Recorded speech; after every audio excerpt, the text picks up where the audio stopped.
honestly speaking, can you get an assessment from your high school coach, from other people that you might be competitive to play at the university that you want to go to? Let's see if I got the right button this time. There we go. I think there are two kinds of scholarships. Okay, there's the scholarship that comes with money. All right. There's the second scholarship, the admission to a university where you might not be competitive without the sports.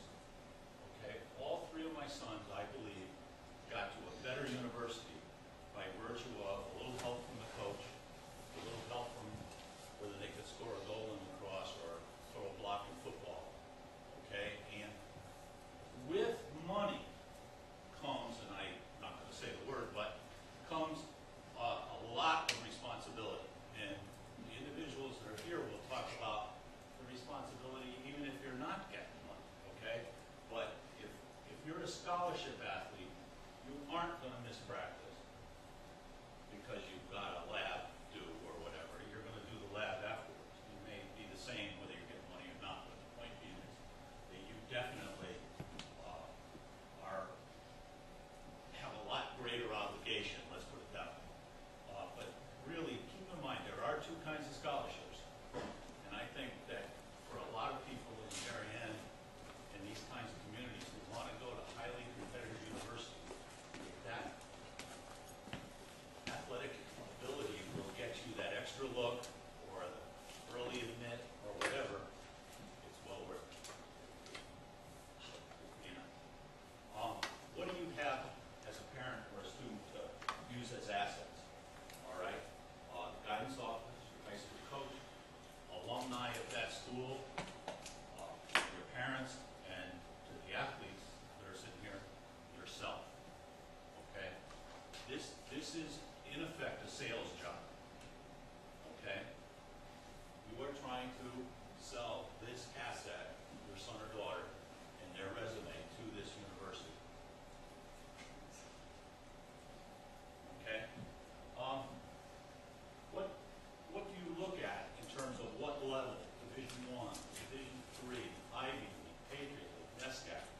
And what is the level of the sport at that school? Okay, and I'll give you a quick example.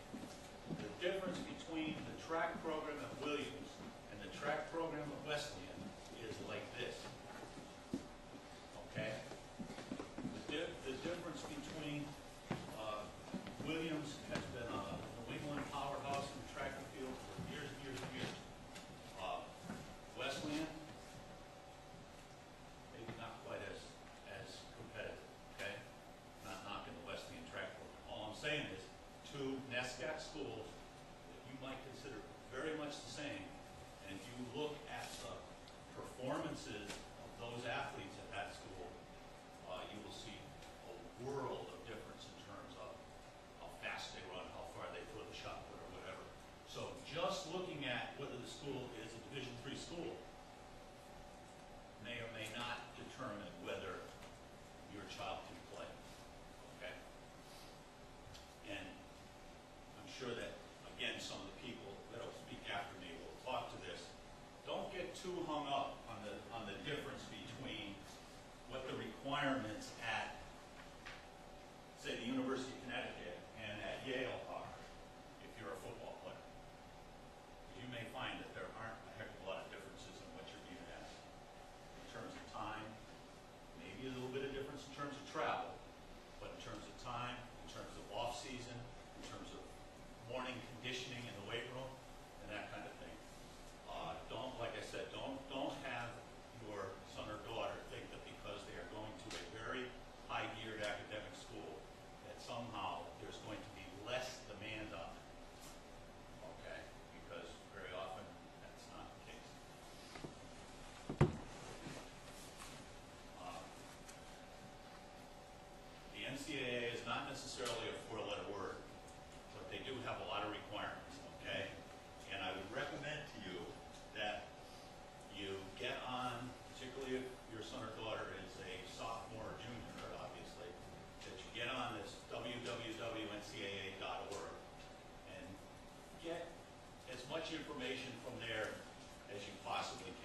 initial eligibility requirements and all that good stuff.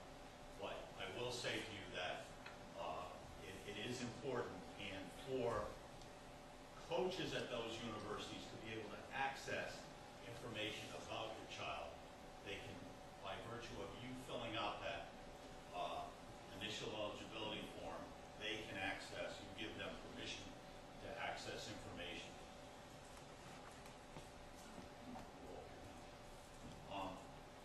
The NCAA site will also tell you what schools sponsor a given sport. So you can get on that site and get every school in the United States that sponsors field hockey or soccer. All right? And then you can go to the school site and begin to look at what their performances are. I'll give you a perfect example. Again, I'm picking on the oldest son. He was looking for engineering schools, okay? And he wanted to play ice hockey. So we looked at RPI, good, solid engineering school. Every kid on the RPI hockey team came from Canada. Every one. All right? So his chances coming from good old Conard High School in West Hartford of playing hockey at RPI was slim and none. All right? It'll give you the eligibility rules. It'll talk about initial eligibility. It'll talk about recruiting rules and also any frequently asked questions and that kind of thing. Okay.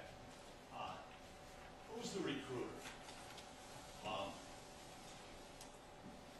Basically, you can do an awful lot of work in terms of recruiting the schools that you're interested in. You can contact coaches. Almost every one of their sites has these little questionnaires and that kind of thing you can fill out. You can follow up. You can evaluate the school and the program.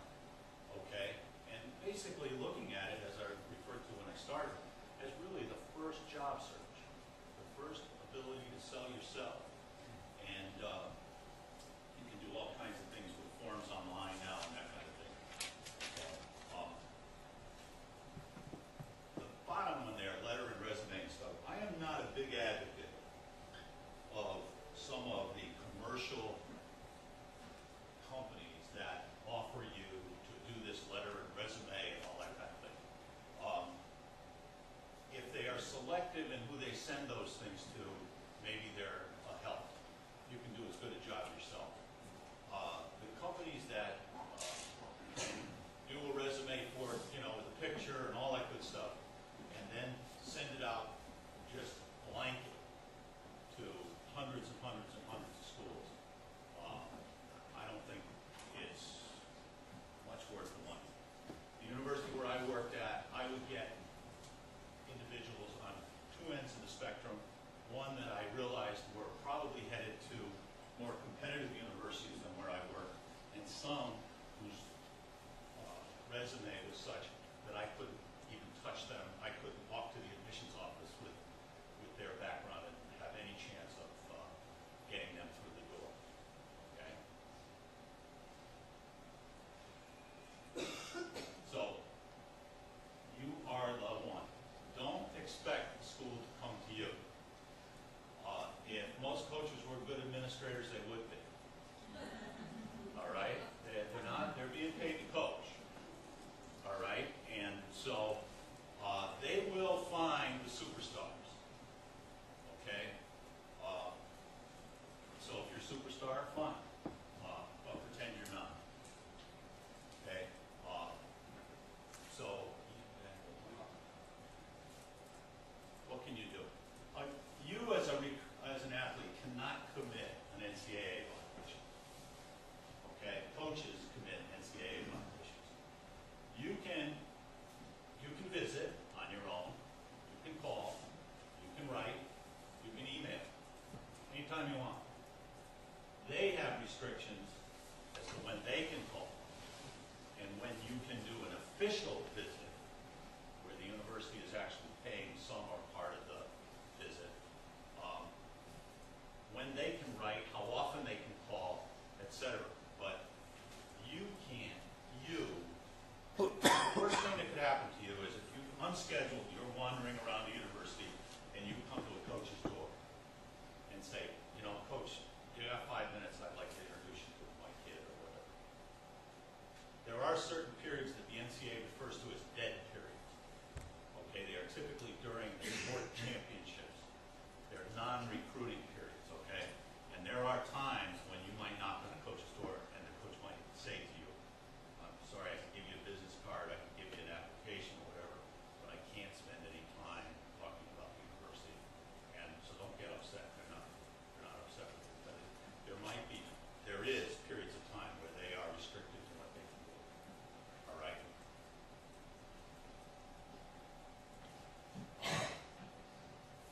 The recruiting process can be confusing. It can be, and it is, sometimes an inexact science. If you wait to get found, you may not get found. All right? If you wait to get found, you may not get found. Unless you're a superstar, and then follow up, but don't assume you are. Okay?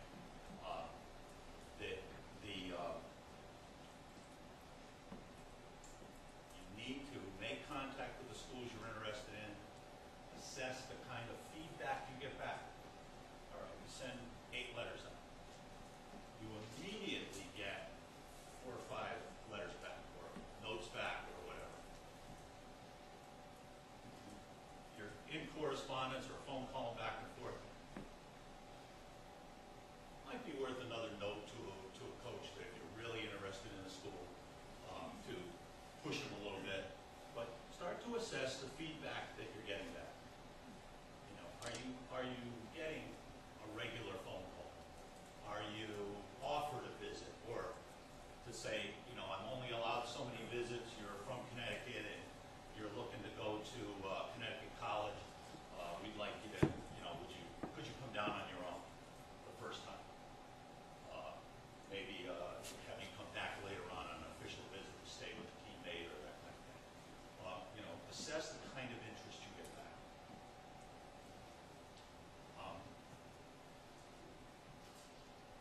You go to the big list, start to look at factors that are for you that relate to the school. You know, again, this is me, a little decision chart, pluses and minuses. What kind of reaction are you getting back? Again, is this the kind of school I'd like to go to? Follow up. And then please, please, please, without a letter from the admissions office, you have zip. Okay? I don't care what Coach X tells you. Okay, you're in. I'm going to the admissions office, you're in. Okay?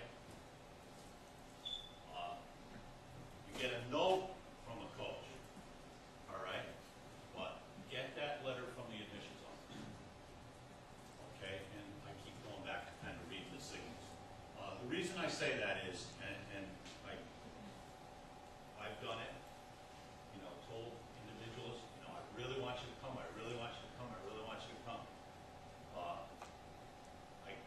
Out of nowhere, this 405 high school miler writes to me and says, I'm really interested in coming.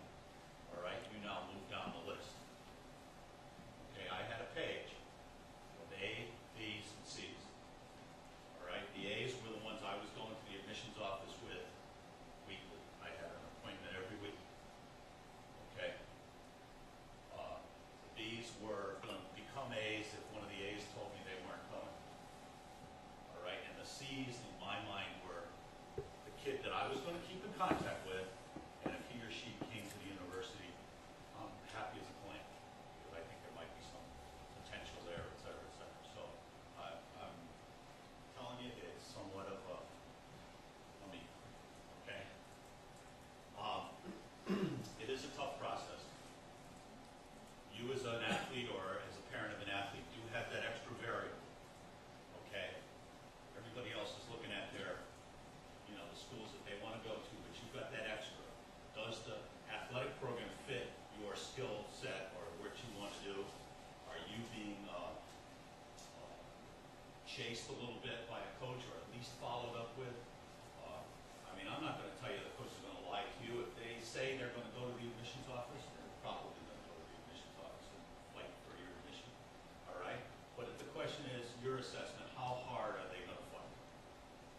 The one thing I will say, to me, and I pushed with my own kids, and here, if you really want to go somewhere, and the coach says, if I get you in, are you coming? And you want to go there, tell them you're going. I'll be there. You get me in, I'm coming. All right? The one thing, because again, I only had so many chips to play every year. Okay? And if you're really going to the wall for a kid, they admit him, and then he or she doesn't come. The credibility on my side goes down the drain. Okay? Be aggressive with a coach. You don't have to be a shrinking violet, and be as organized as you can in terms of following up, and following up, and following up. Okay? Speaking for myself, speaking for my own children, I had 4 great years as an athlete. They had 4 great years as an athlete. They had a wonderful time at school. As you'll hear, they spent a lot of time involved in their sport. Okay, but they had a great time and it worked. Okay, so what's next? 4 great years. All right, and that's really get you the friends and people that you meet as part of your team itself. Will be people that you associate with the rest of your life. Some of the people you compete against will be also people that you associate with for the rest of your life. It's a terrific add-on to your college career. All right? And I don't know who's coming next, but whoever it is next. Everybody's coming. Okay? How do I get this off now so you don't have to stare at me? So, the rest of the panel, you want to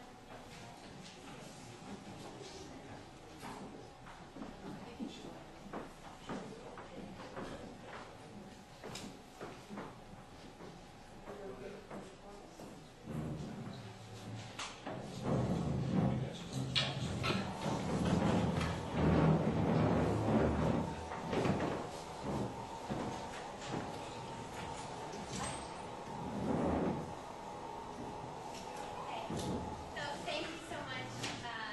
Kelleher, for the first part of the presentation today. I'd like to introduce you to the rest of the panel. We have Kelly Benvianti, who is the Darien High School assistant field hockey coach and also has a daughter in college athletic. Mo Menegas, who is the field hockey coach at Darien High School. James Wiper, who is a track star at Yale University, also a former student of Darien High School. Yeah. Okay.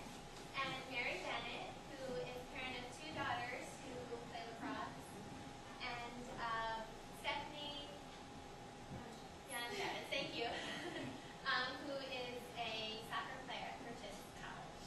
And we'll hear from each of them, and then, as I mentioned before, we'll have a question and answers at the end of the program. Thank you.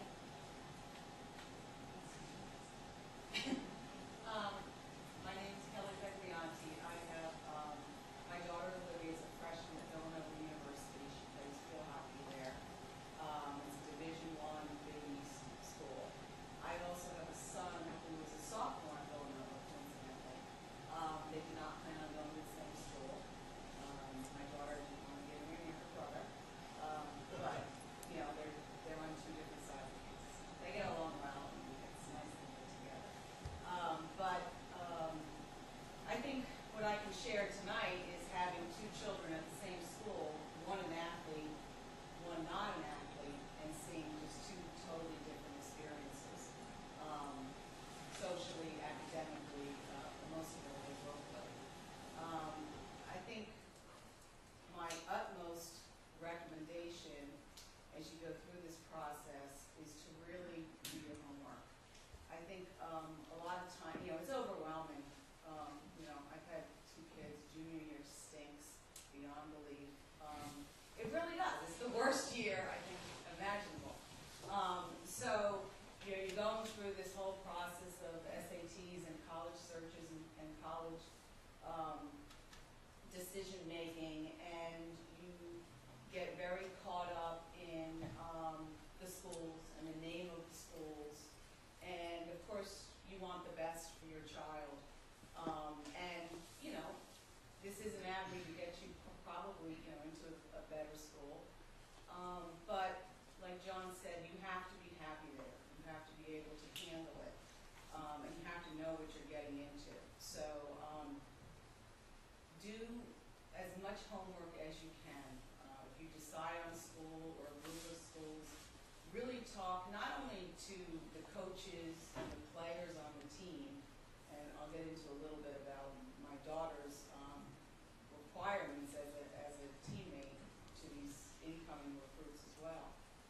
But because when you go and you talk to players on the team and you go for an overnight or a visit, these players might not be as honest as, as they should be, because, they're representing their team, and the last thing they want to know is that, the coach is really mean, and, they're not going to sit there and tell these recruits coming in, because it's going to get back to the coach that they said this, So what you want to really do is try to talk to maybe other parents or people that you know,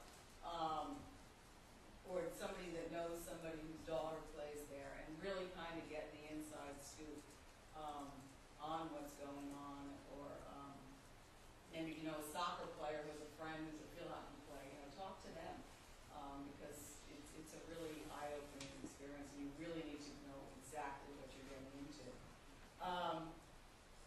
I don't want to just kind of reiterate what everybody else is saying, but there is a big commitment athletically.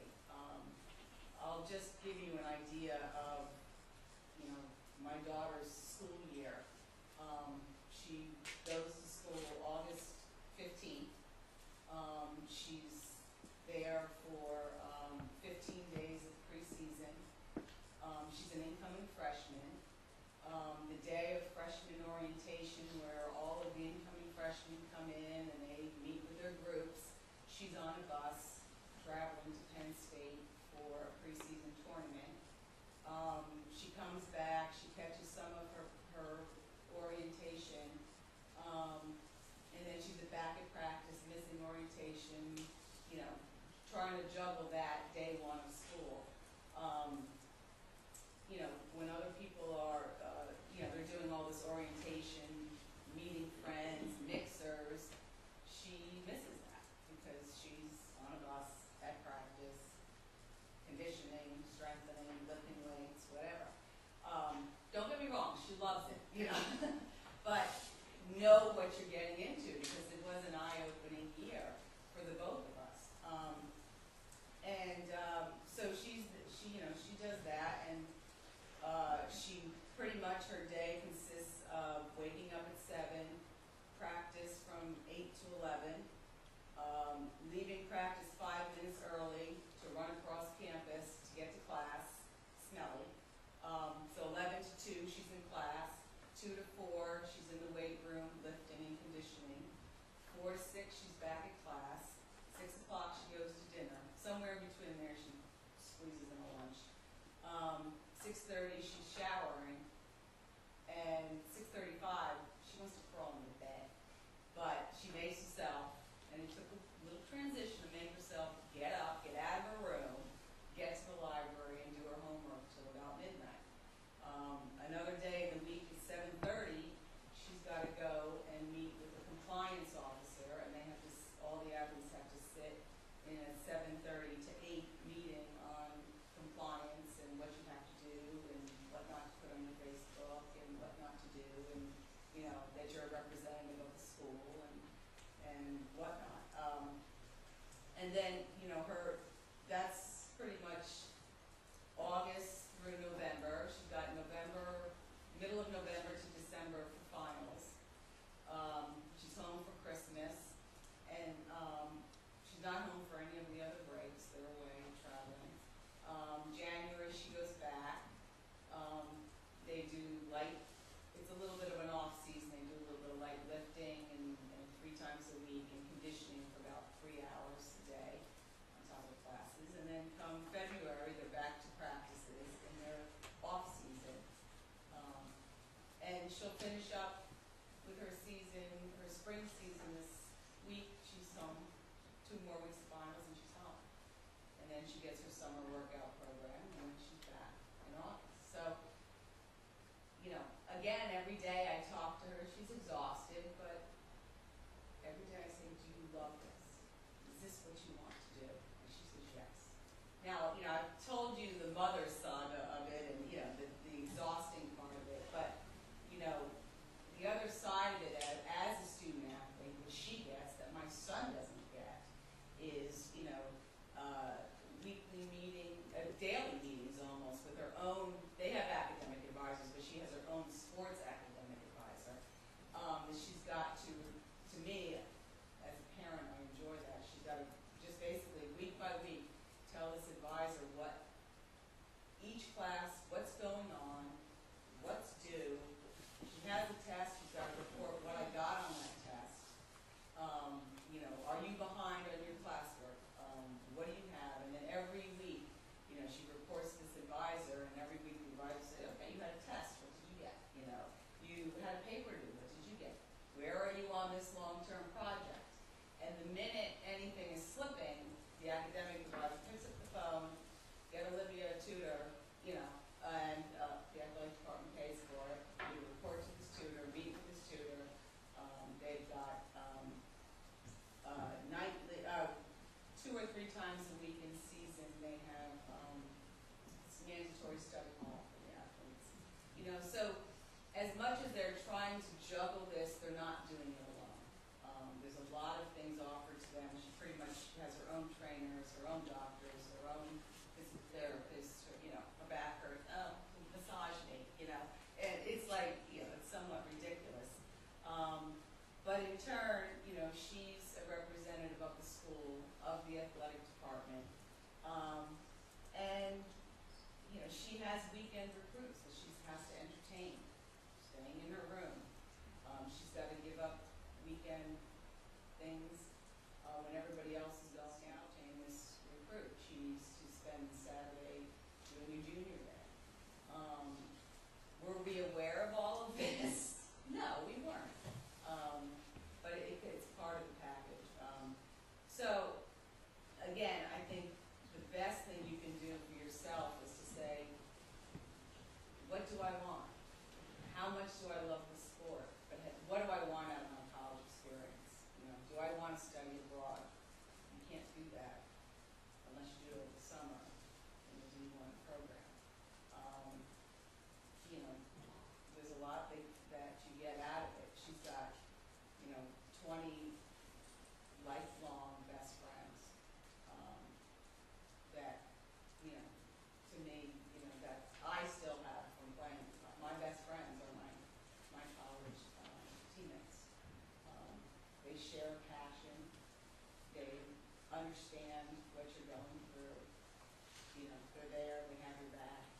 And, so there's pros and cons to both. But like I said, the best thing you can do is truly get as much knowledge as you can on the programs and the time commitment. And be frank with the coach and say, what is my, if I come here, what will my day-to-day schedule be like? What will my month-to-month schedule be like? And go on forever, but not right now. So anyway, so that's, that's pretty much what I'm going to talk about. I know we'll talk about some other things, so thank you. I'm sure. No, I really don't. 50 other notes. There's so much to talk about, but yet I think that we all are will probably all ultimately say the same thing. And everything that I typed up and was ready to prepare, I think John stole and put it on his PowerPoint. Because honestly, everything I have to say was up there. And so I don't want to repeat, but what I would say is there are so many schools out there, and you just have to do your homework to find the right fit.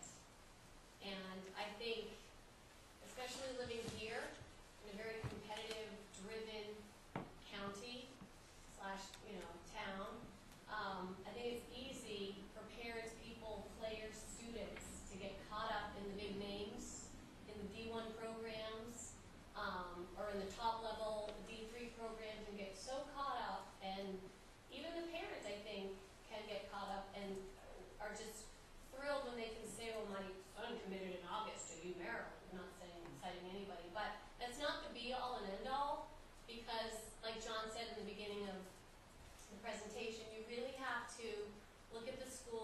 and take into consideration the broken leg policy is if your child gets there, yes, totally recruited, wooed by, top 10 school, but unfortunately breaks his leg.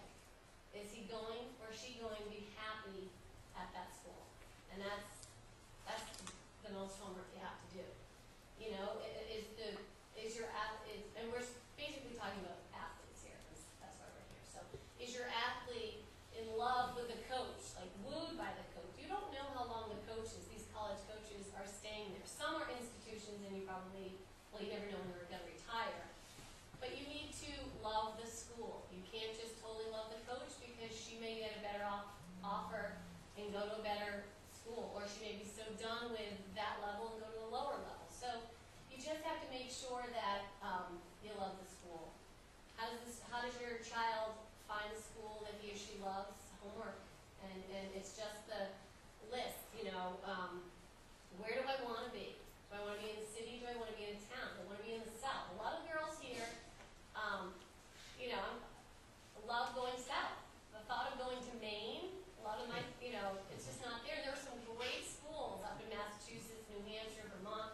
Hey, they're not going there. Your child might, but, do they want to be in the South? Do they want warm? Do they want big? If they want a big school, well, with big comes D1.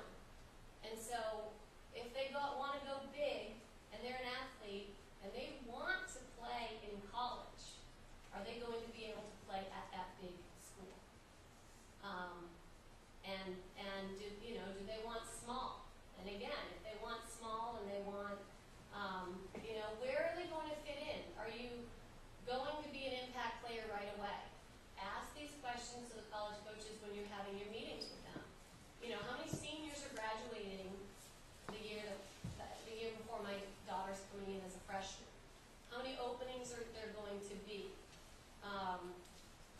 Where do you see my daughter right now? You never really know until all the athletes step on the field. Some have, haven't done anything over the summer, and some are really committed.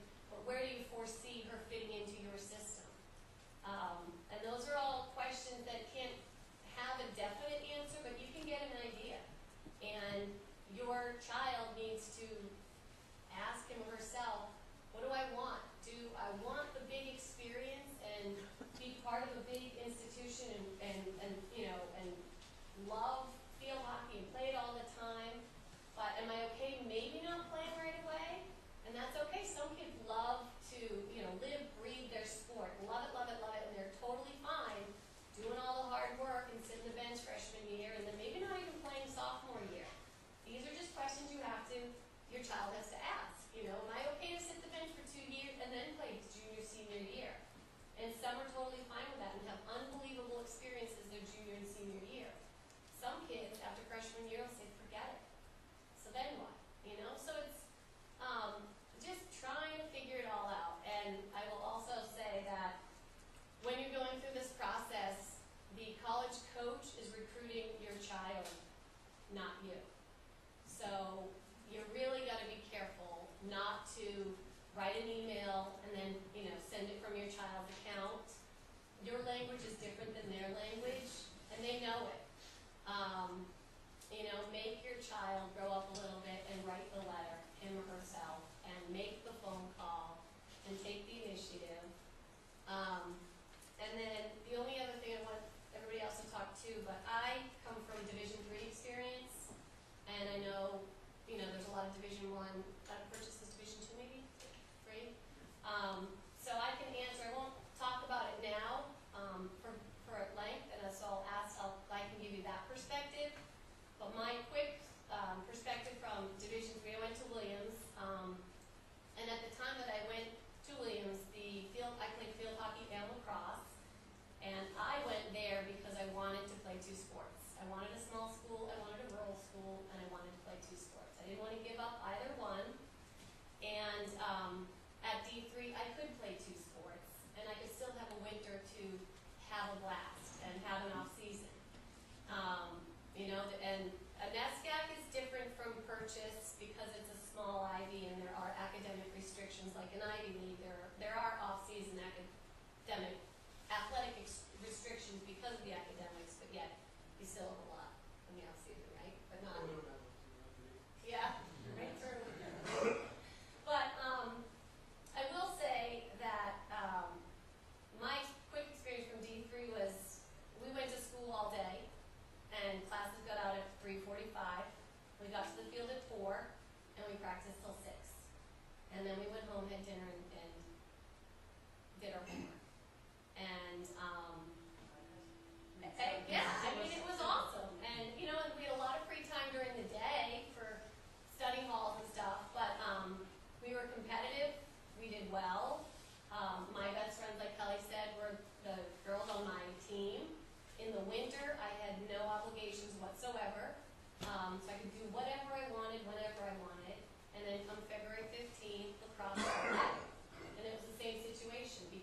of the academic restrictions, we couldn't start practice till 4 o'clock. And it didn't, we were competitive through the NESCAC and through the ECAC. We couldn't go to the NCAA then. They can go, NESCAC schools can go to the NCAA tournament now. I'd do it again in a heartbeat.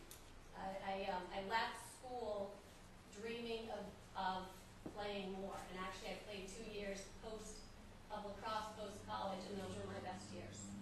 And so I wasn't burnt out. I wanted more, and I loved it so much. I'm coaching now. So that's just a different perspective you might want to get from. Yeah, and I guess I'm next, Charlie. You're so next, James. Before I start in, I will say again that the line between P3 and P1 is very blurred at this point. My final decision was between Williams and Yale, and obviously Williams is one is D3 and one is D1, and Williams is probably about as good as we are. So, I mean, it's all on a school-by-school basis. So please don't think just because someone is D3 that it's worse than D1. There are plenty of D1 schools that are significantly worse than D3 schools. Obviously, right. yeah. Okay, so I guess why I'm here, as far as I can understand it, is to give you a little bit about my own experience in this process, which fortunately was really a very rewarding one. So I ran cross country in Northern track throughout high school, and had the good fortune to do fairly well while I was there. It's always more fun to do well things. And it was great. So you run okay freshman year, you run great sophomore year, and suddenly you start getting letters from places, and this whole process is very gratifying because you feel wanted. And I'll say this now, I'll probably say it again. That's something I would stress as a student athlete, or as a parent. I guess you want your students to feel this throughout this whole process. The best thing is that you feel wanted. They're recruiting you, right? So they want you to go there. The application process for colleges, you often feel like you have to sell yourself to them. Well, in the recruiting process, they're kind of selling themselves to you, right? Because presumably you'll be speaking to more than one coach, or have talked to more than one university, or received more than one letter. So in these letters and in these interactions with these coaches, they have to make it seem like their program is the program for you. So really take advantage of it. Take as many officials as you can. Talk to as many coaches. Talk to as many athletes is probably the most important thing. Because once you get there, you'll be spending a lot of time. Anyway, that was off topic. But suddenly it's junior year, and things matter, and it's stressful, and your parents are breathing down your neck, and I'm sure you're breathing down kids' necks, or kids' necks are being breathed down on. But it matters all of a sudden, and it's at this time when college coaches can start, I don't know when the official date is, but can start contacting you, and hopefully you'll get calls or more letters or emails. It pays certainly to be proactive. Now, being on the other side, right, we speak to our coach about who he's recruiting, the athletes he's talking to, and I mean, they love it when an athlete, especially an athlete they're interested in, shows interest, because they need to very quickly figure out who, they have a certain number of spots, who they're going to offer their spots to, who they're going to push for, and are these people going to say yes? Should I wait on them past early admission to regular admission? When are they going to say yes? If I wait on them, are they going to go somewhere else? Do I want to wait on them and see if someone learns really well in the fall season, and then then we take them over field hockey? Do you get recruited on what you did senior year? Do you get recruited on what you did junior year as a coach at the college level? When do you start to pick out your crop? But really, you should feel wanted in the whole process. If a coach ever makes you feel like you're not wanted, then you're probably not going to have a good experience there. So I would not go to another school. He or she is fun. And so how it worked out, I eventually narrowed down my decision between Yale and Williams, and then chocolate. So I guess everyone's here. I guess these schools are popular in this town. And so the things I considered in making the final decision, Division I or Division III wasn't really so much of a consideration because, like I said, the schools are fairly comparable. And as an Ivy League school, it's basically Division III that they can't go send money. So that wasn't really a concern.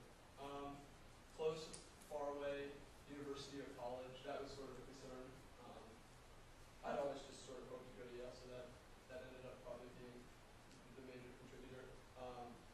But really, most importantly, if you're all taking official visits or whatnot, the team is going to absolutely impact the college experience. You know, you outlined Olivia today, and that made it sound really hard, and like I probably wouldn't want to do that. And then I think about my day, it's really exactly that. But it doesn't feel like that because time spent with people that you really love, and are best friends with, is hardly time spent at all. Right? It just kind of blows by. So if you go somewhere and you find a team that you feel like you would really be a part of, that would really, really be a good fit, that's probably going to be where you should go, regardless of the name of the school, close or far. The team is what's going to make your experience. And I mean, my freshman year I had mono, didn't even run in the fall, broken leg. I guess it's sort of the same. And I had an awesome time. The team was incredibly supportive. It was super helpful. I was really down, and so yeah.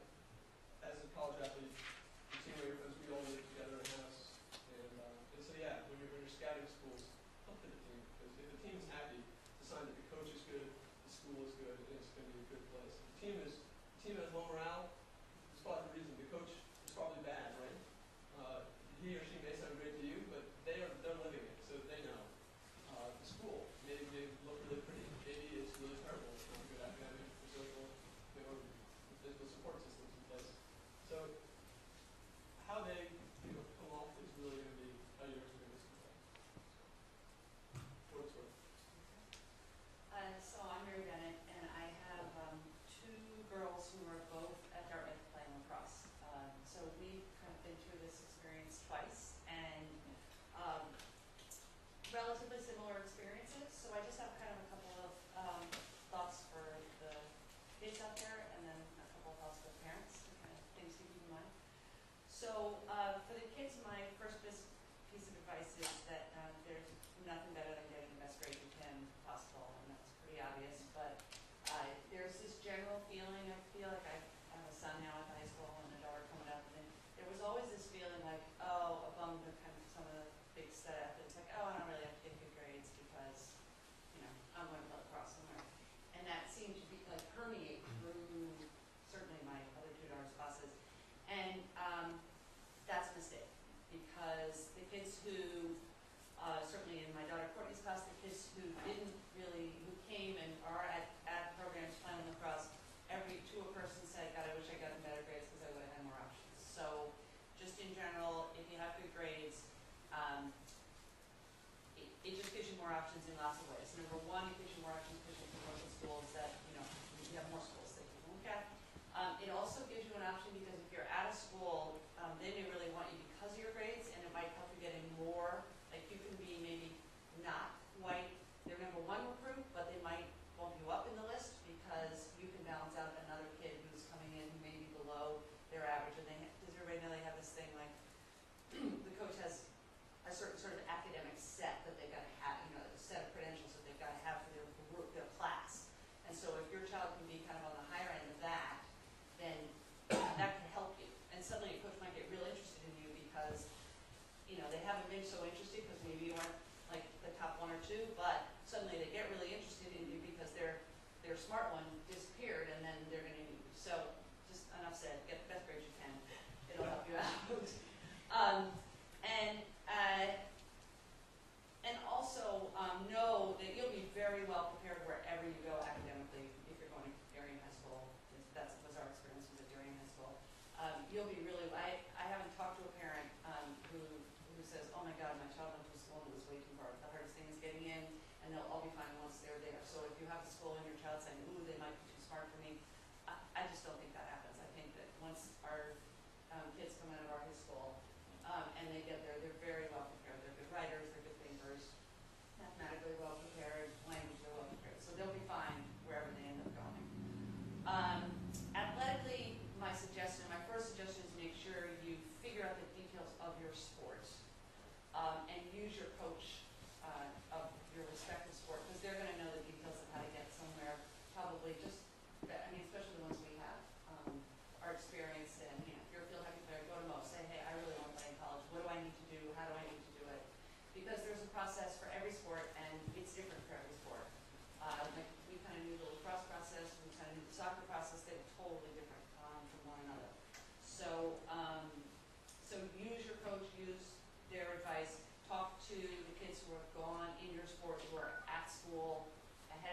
as far up as you can reach. Just email and talk to them and kind of figure out the details. And it's getting, my oldest is a senior in college. She committed to her school. She took officials and committed in October. My next one, like July 5th, they were on the phone saying to her, what are you going to do, what are you going to do? And it was the same, like, where you put in October, 3 years later you're in July, and now there are kids who are juniors starting their junior year in the lacrosse program, and they have to, like, they're down to 2 or 3 schools already. So it's just in lacrosse moving earlier, and the boys have always been earlier than the girls. So that's just something I've kind of noticed over the last 6 or 7 years. So once again, use your coach, they'll know better. Go to camps, any camps of any school you could possibly be interested in. My second child was kind of, certain schools she didn't go to the camps, even though she was really interested in the school, and it didn't look to that coach at that school like she was interested, because she could only go to so many camps, and she actually kind of went to some camps and realized, no, not for me. Like, she went down to the Penn camp, called me up the next day and said, I do not want to be in the city. She thought she wanted to be in the city ahead of time. She was like, get me out of here. I'm at 20, on the 23rd floor of a dorm, looking out here thinking, wow, how quickly can I get out of here? Meanwhile, her roommate at the camp, who was also from Darien, is calling her father going, let me go to the school, it's the greatest place ever. So you just kind of don't know. So camps are a really great way to both meet the kids on the team, get a feel for what the coach is like, and give you an experience, like mini experiences of what it's like to be in college and go to the school. And so go to as many camps, I think, as you can. James already went through this, where you feel right with the kids is a really good sign that you're going to, connect in. I think the kids on the team are more important than the coach on the team, because coach may be there or may not, but the kids are probably going to be there for that period of time. So, I think you need to like the coach, but it's also know it's complicated when you're a child and you're going through this.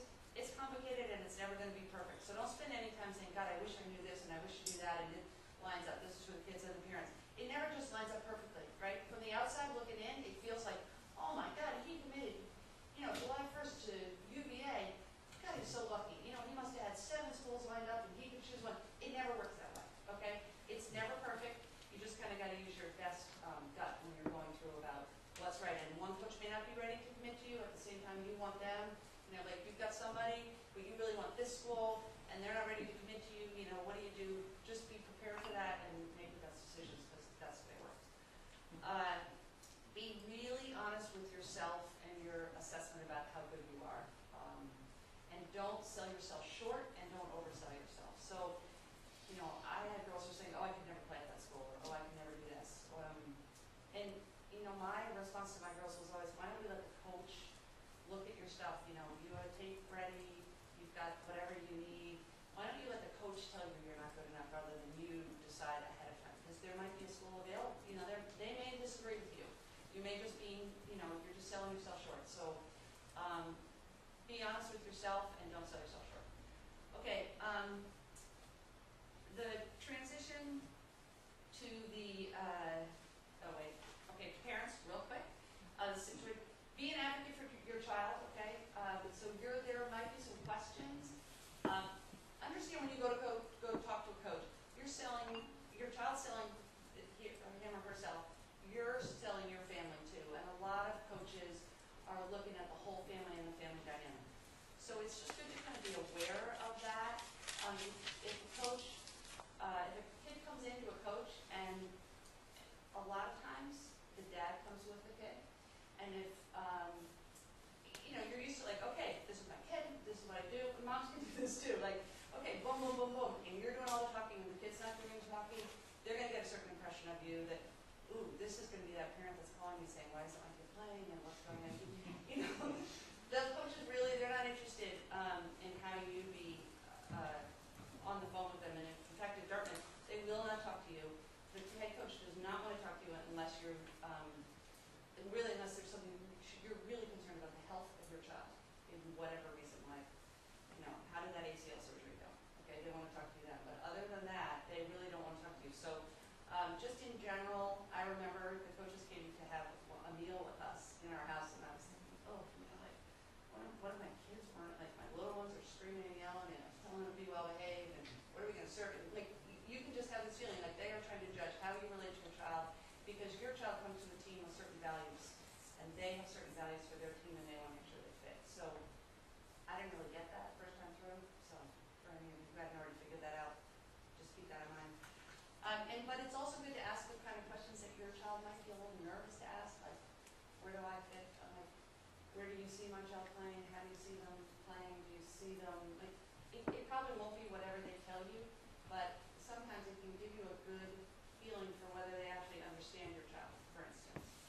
Like, oh, I think your child, has defensive skills that are more developed than their attack skills, so, I see them sort of starting in defense and then we'll move them to attack. Those kinds of things, you might actually see some insight and an understanding, and that, for me, made me feel good when a coach said to me, oh, something like that about my child, that I was like, oh, you actually have really looked at her and you kind of understand.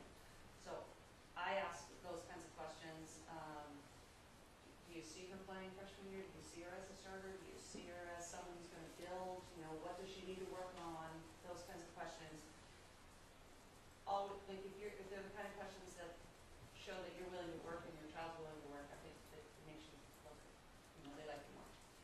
And it's always good to know how many, before you go in, how many seniors are graduating and what the composition of the team is going to look like. But you can ask the coach, how many kids are you looking at? Like, how many kids are you having in class, and how many are you talking to, and kind of get a feel for that. So that's my stuff, parents. Okay, so the one thing that I didn't actually understand until my girls started to go through this, the first question I asked my oldest daughter when she went was, do you really want to play the sport? Because sometimes I was worried, because I'd seen a couple of examples for this, that you just had this assumption that if your child's good at a sport in high school, of course they're going to want to do it in college, because, duh, that's how they're going to get into a better school, right? So you kind of go along in that. And sometimes the kid doesn't really want to play. I mean, there were starters on teams who ended up saying, really don't want to play. And so that's number one, to make sure that you know that the child really is committed to doing it. And I didn't actually really understand how huge the transition is to D1 in terms of all things, how much time is put in, how much lifting. For girls out there who want to play sports at the D1 level, you're going to put on weight, you're going to be lifting, you're going to be, bulk, strength, your jeans are going to be a bigger size, trust me. And so, like, my daughters had some experiences when they got there, and the girls were like, ooh, no, I'm not drinking my protein shake, and I don't want to be big, and I don't want to try this. And it sets up a kind of conflict, so you need to just kind of be prepared and know that that's going to happen. As Kelly said, in the off season, they're lifted 3 times a week, they're running 3 times a week, they're practicing 5 to 6 times a week, and that's at an Ivy when you're only allowed to have 12 practices in the fall. And they're doing that legally because there's this whole thing about you can only have, when they say there's only, you're only allowed to have 12 practices in the fall, that means 12 full practices, like everybody on the field at the same time with the coach. But that doesn't mean you can't have 8, 8, and 8, assistant, regular coach, and everybody moving around stations. You can do that. So that 12 times a week thing, I mean, I don't know. Our schedules sound pretty similar, although we don't have, a massage therapist whenever we want it, and our own doctors and our own trainers. Okay, that kind of sounds nice. We have, oh my God, you're hurting, go find a massage therapist. Ask your friends if they know of a massage therapist in town. So, so there is a lot of time, and also be ready to be prepared to sit the bench, because if you're good at a sport, that doesn't necessarily mean you're going to make that transition right away, and you're not, you're going to be walking on that field your freshman year. And that, as a kid, as a child, be ready for that, and as a parent, be ready for the phone calls that come with that, because it's frustration. It's frustrating for the kids when they're not making the transition. And there's just a lot of, it's going to be, you turn into psychologists, basically. But if you love it, you're going to have the time of your life. I don't think my girls would trade any minute that they've had playing, and they've had, lots of injuries and lots of concussions and lots of tears, but best friends and huge life lessons, and I don't think they would trade it for anything. And the whole, weekend, when they do the recruits and the recruits come, my girls love that because they just build this incredible pride in their school, and I've just seen them learn to sell.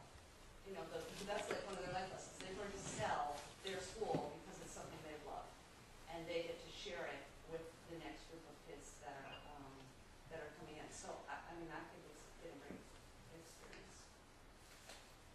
All yours. Hi, I'm Stephanie. I go to Purchase College, which is in Westchester, New York. Pretty much, I first want to start with agreeing with Mary.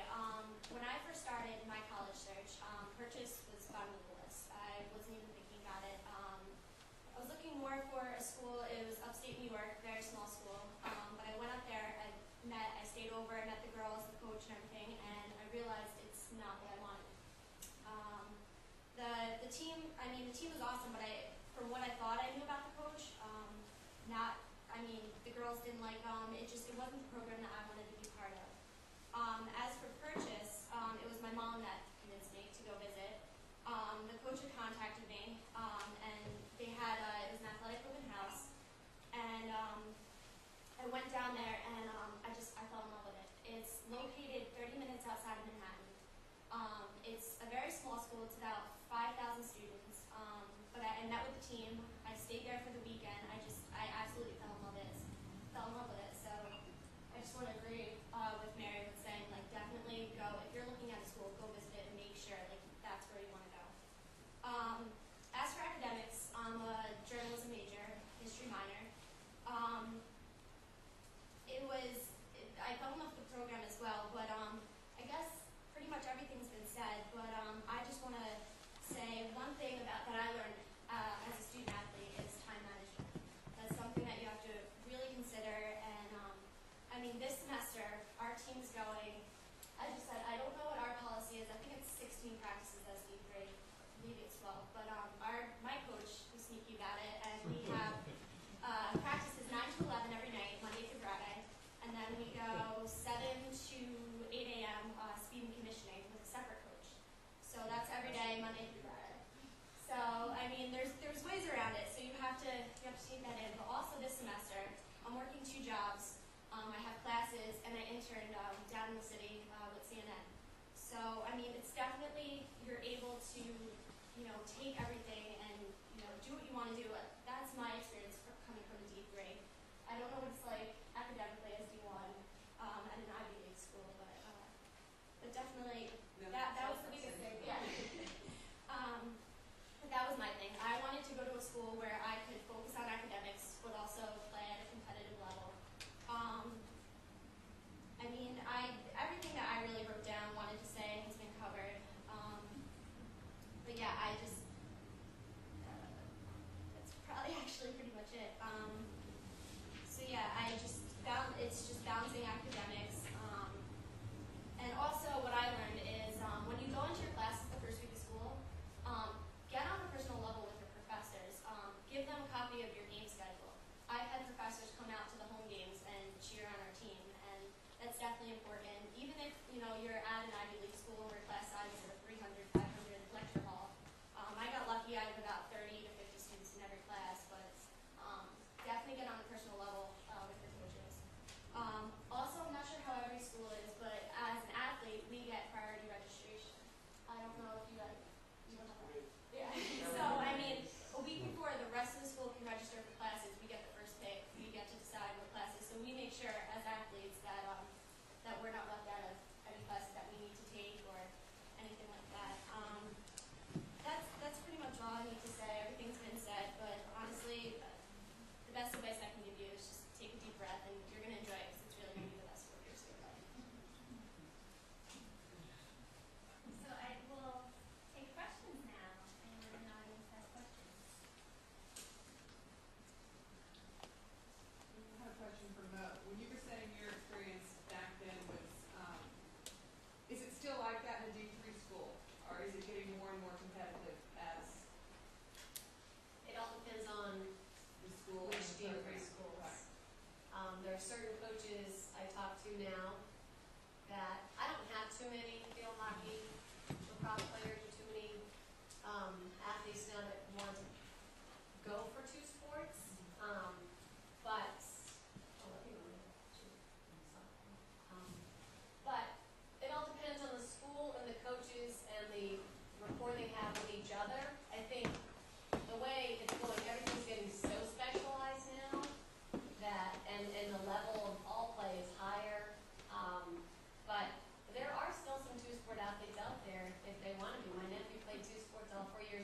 husband, he's graduating this spring, and he played football and baseball, and it was not an issue whatsoever. And those, I mean, my girls know, play with girls who play two sports at Darien too. So it's not only, I mean, I think what happens at the three schools is they're smaller, so they really like the two sport athletes because they can, you know, in one kid they can help They out. well, the two recruiting teams. process helps. Yeah.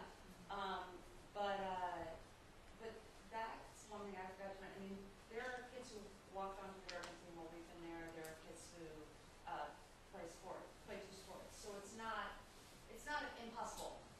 Nothing's impossible. My roommate at school, she's a three-sport athlete. She plays soccer, basketball, and softball. So, I mean, it's all about fundamentals. It really is. If your child wants to do it and they're at the right school where they can do it.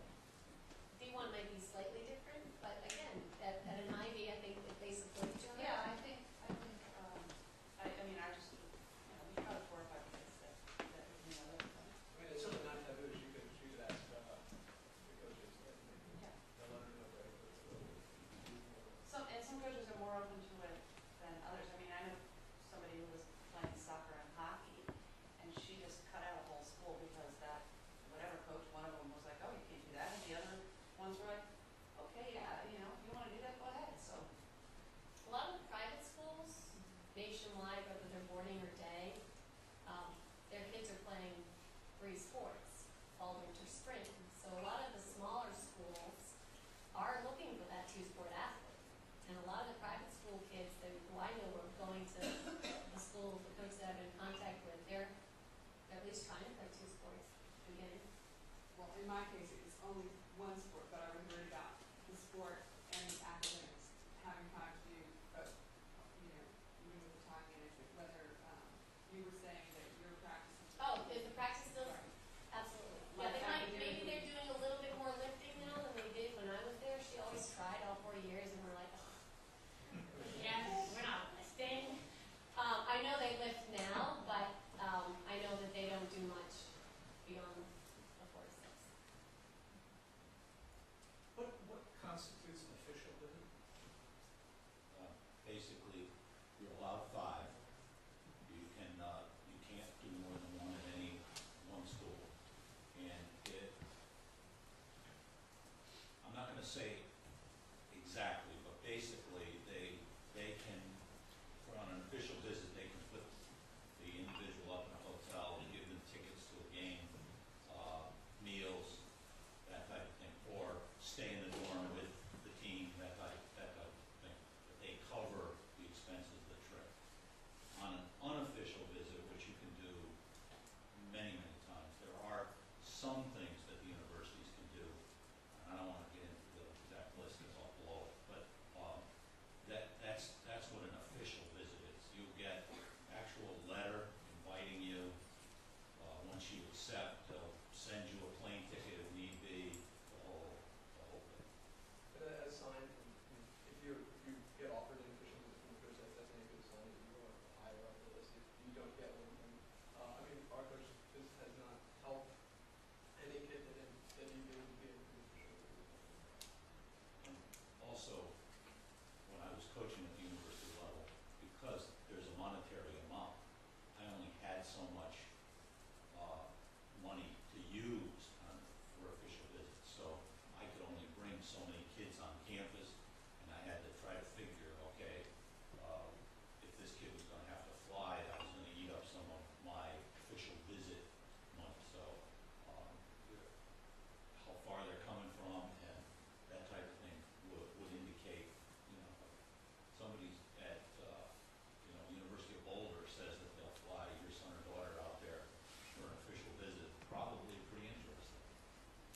There's also this concept of junior days, which I don't think we've talked about, which exists out there. I know they exist for lacrosse, I'm guessing they exist for some other sports, where they kind of put on a sort of dog and pony show about the school. And you pay to go, like you pay the plane flight, or you drive there or whatever, and then they have like a, 2-hour presentation about the program, and they have the kids from the program there, and they talk about it, and then we got to go to, weird, we got to go to a Duke basketball game. I said to my husband, like, we're going to that one, I'm going on that one.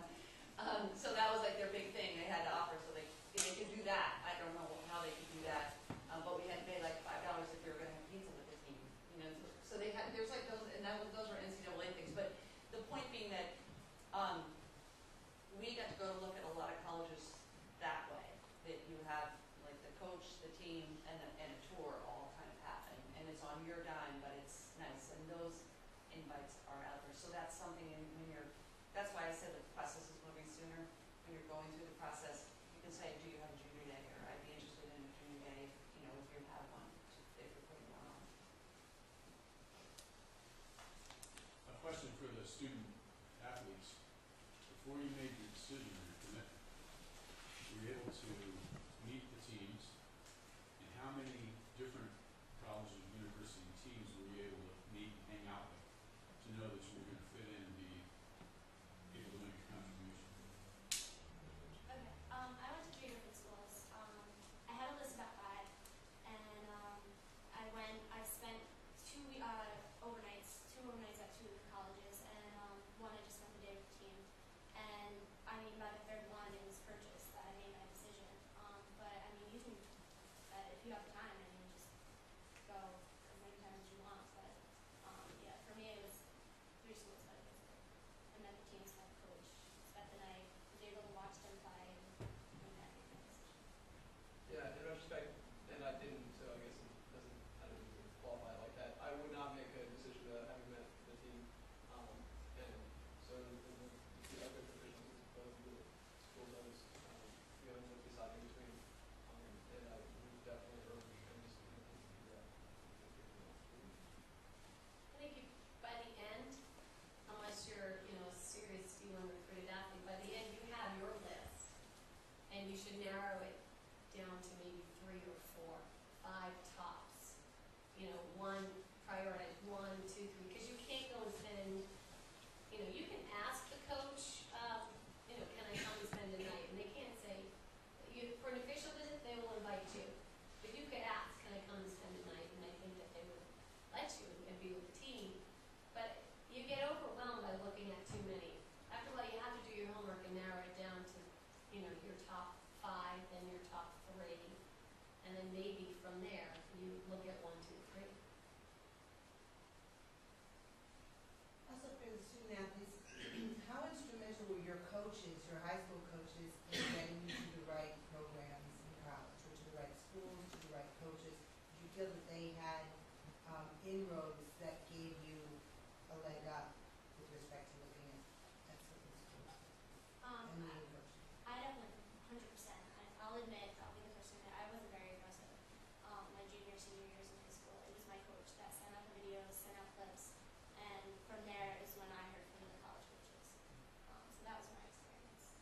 I had the opposite experience, and part of that is probably because, you know, cross country and track and field is a fairly easy sport to recruit for. You know, you run a time, you have a performance, and you show a video or anything, so it's very easy to gauge how good an athlete you're trying to recruit is. And so therefore there's not as much onus on the high school coach to showcase his athletes. And I think the world of my high school coach, he got me in college because he made me run whatever I ran. If they can do that, then they're doing a good job. Just quickly, did you guys get scouted as well? For D3, I mean, yeah, I got recruited. I didn't get money to go to my school, but yeah, I got recruited. That's not really a concept in track and field. Track and field, no? They don't send scouts? Okay. So can you talk a little bit about just the scouting and possibly just exposure when, you know, you're choosing between, like you suggested, go to camps in the summer. I mean, do you advocate camps that are at the colleges, or ones where, you know, they're touting essentially that several of the coaches are going to be there, and then there's the elite level where obviously your coach has to recommend, you know, a small subset.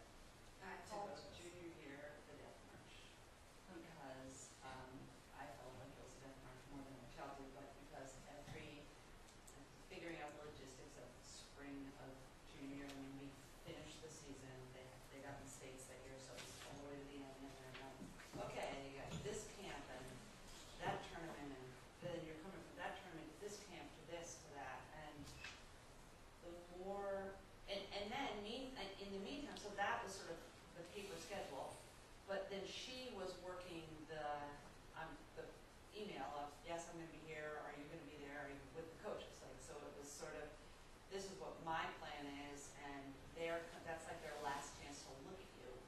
So, yeah, I mean, we went to everything. There wasn't, Girls Across, they don't have that like blue chip thing that Boys Across has. It's just, you're more in charge of what you're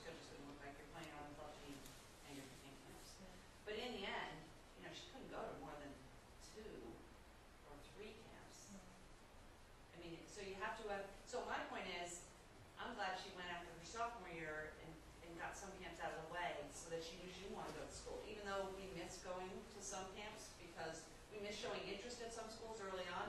I'm glad because she had it pretty well narrowed. She knew where she didn't want to go. By the time it came time to plan junior year, she knew the camps I'm going to or schools I want to go to. So, And also, you will be able to get an idea.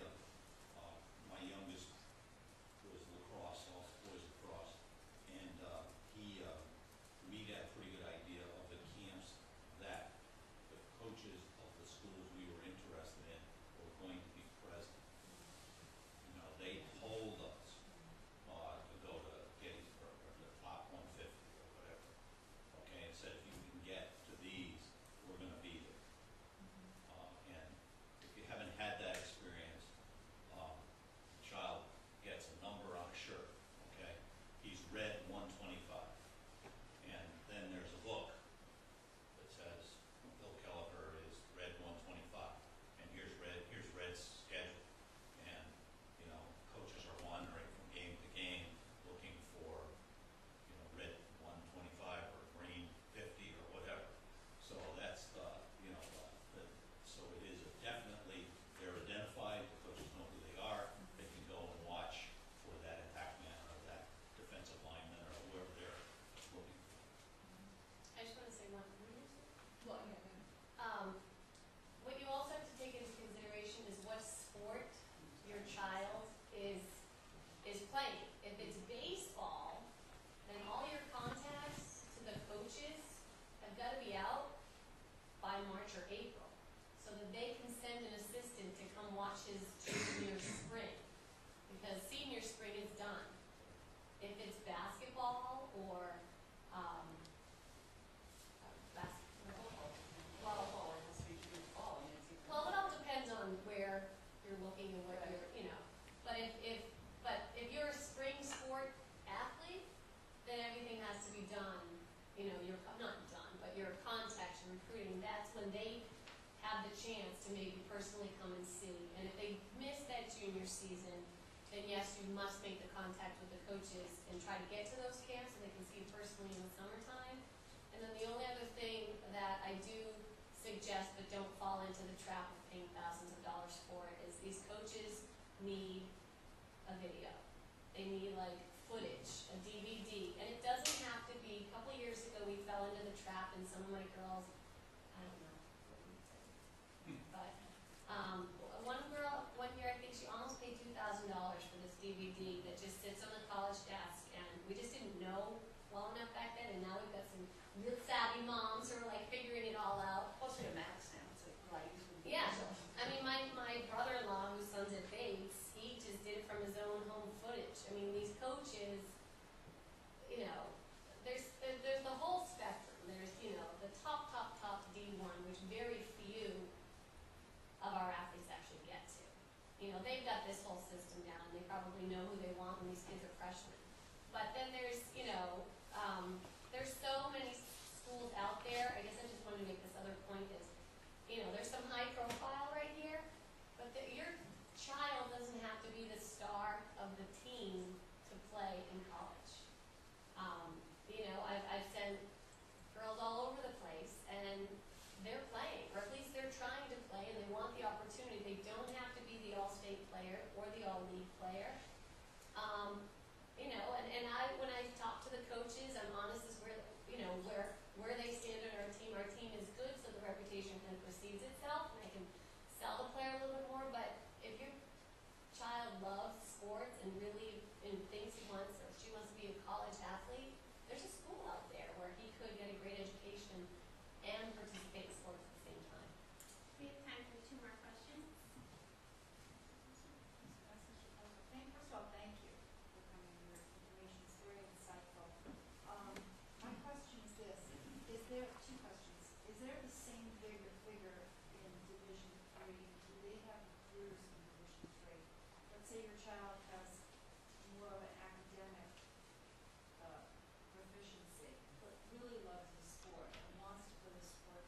Clearly, it's an intense schedule that they have. You know, it's competitive, and they may not be willing to do that, but they do love the sport. They want to continue playing that sport when they go to college. there an ambiance place where you can go and get filtering to figure out what schools would be best for that person because they want to be Division III and not, and I'm assuming Division III is not that rigorous, yeah. Well, I think, take a look at their schedule. Yeah, You know, how much traveling are they doing? right. You know, are they going, you know, are they flying to Louisville, on Friday at noon? How do you know that? You get online and look at what their schedule is. All schools in Pennsylvania and Louisville's on their schedule, They're gonna leave they're on, flying. they're Yeah, gonna, but how And do if the you know- game's at noon on Saturday and they have to fly, they're leaving Friday morning. right. So how do I know a school's Division III?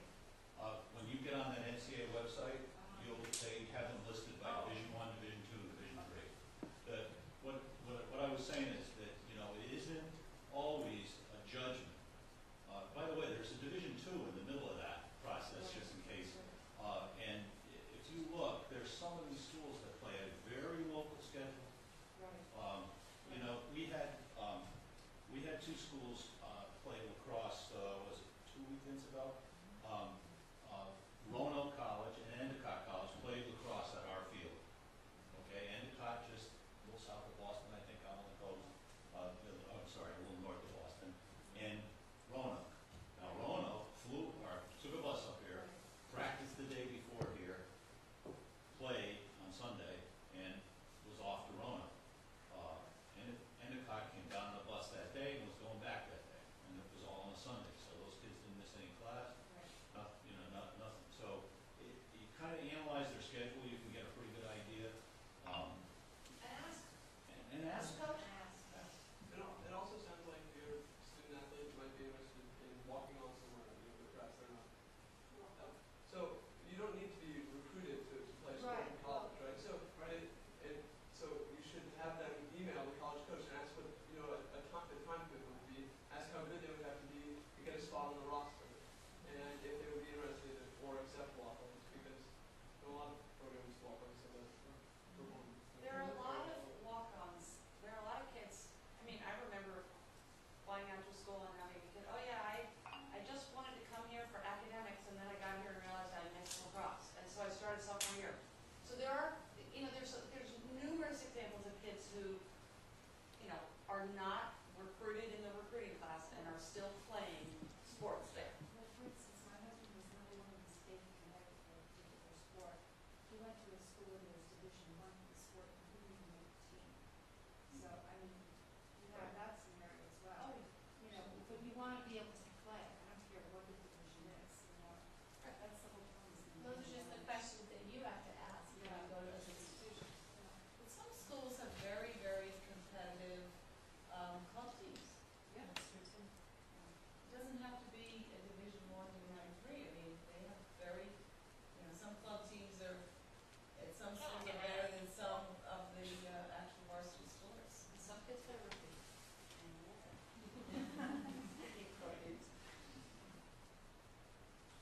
You had mentioned that if you don't have a letter from admission, you have zero.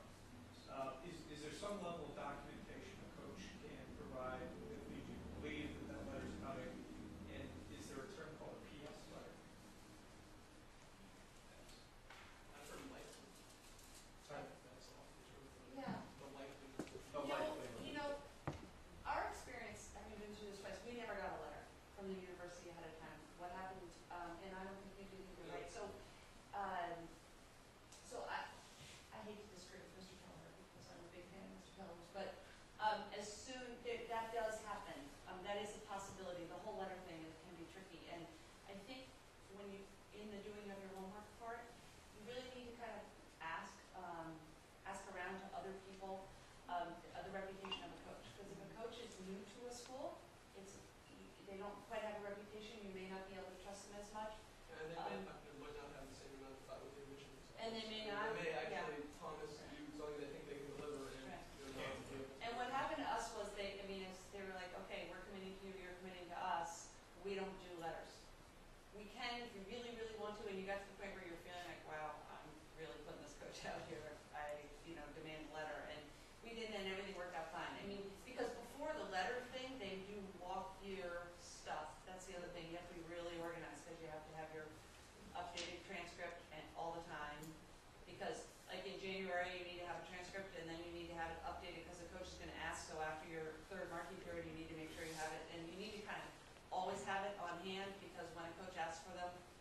need your transcript and your scores, that you, even if they're not official, you can always fax to the coach. And they can walk your stuff through admissions, and then they're usually can give you a read. But if you have a coach who's coming hard and selling and seems like a used car salesman, you might be a little more worried than someone who's just saying, you know, this is how we do it and this is what we do and this is our. So I don't mean to disagree with you. I don't know, what did you get out of, what did you get? Well, it was a very ridiculous situation, unlikely. They have a woman that her job at Villanova is to take all of the admission applications and bring them over to the admissions office. She's the liaison between the athletic, and unfortunately at that moment she had brain hemorrhage and they didn't have anyone to do that job. So, you know, we got the promise that it would be read and whatnot, but you know, part of the homework process was to talk to people and say, okay, we got this commitment from this coach, how reputable is it? And fortunately, we knew people, and they said, you know what, their reputation is on the line, and so you know, it's a small world up there, and word gets out very quickly if coaches make promises and then suddenly they don't keep them. I mean, you know, I'm not talking D1 football either. You know, field hockey is a lot different, a lot smaller than you know the men's D1 sports.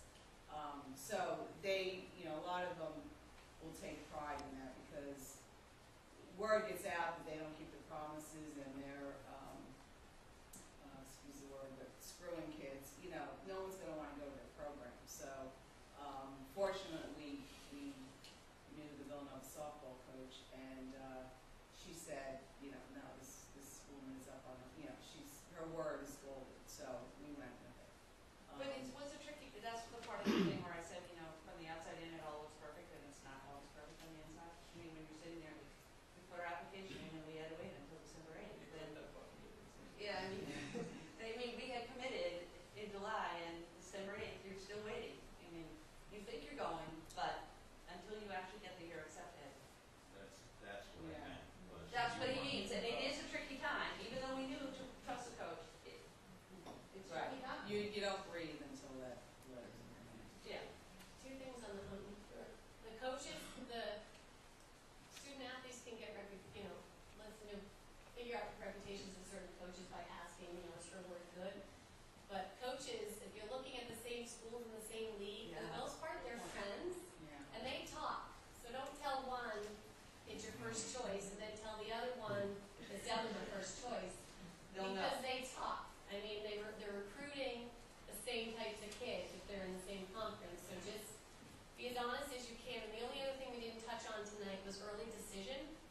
And that's a big, especially for a student athlete that isn't really Especially when they're binding also with the coaches, Right. they're great. right. Because those kids have to Right. come, it's a guarantee. And that's more Division III and some Division I. Ivy maybe only.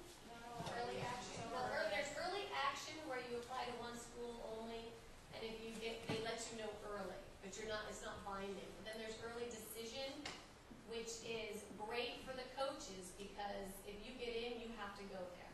So it's your commitment to the school. I'm putting all my eggs in this basket. I love your school. I love your program. I want to come here. I'm going to apply early decision. The application's due November 1st or November 15th. And then that coach is totally psyched because if he or she can get you in, you're there. He's done. Puts you aside. So a lot of the smaller schools and then, you know, the bigger schools, schools that can't give money, they want that commitment.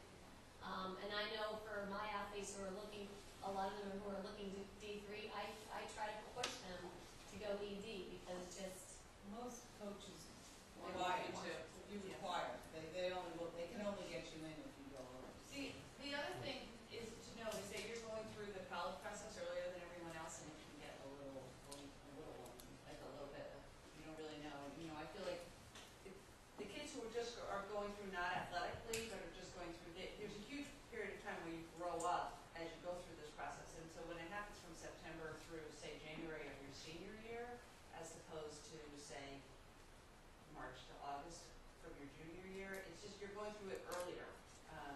But it's still a whole process. It's still the same process. It's just that you're going through it earlier. And I mean, Right. we were kind of like, okay, no one around us is doing this, like, I don't know, it's a funny time, and just kind of know that it's gonna be fine, and that you can talk about it and everything, but you are going through it earlier than other people when your child may be a little less ready to go through it, because none of their friends are doing it, so, like, I have a friend whose daughter's going through it now, and, you know, I play paddle with her, and I'm like, so how's it going? She's good, and she won't do anything, like, she's just frozen, you know, because she's young, and she's not really ready to kind of go, and so that's a tricky role for parents to play, to kind of get them doing what they need to be doing.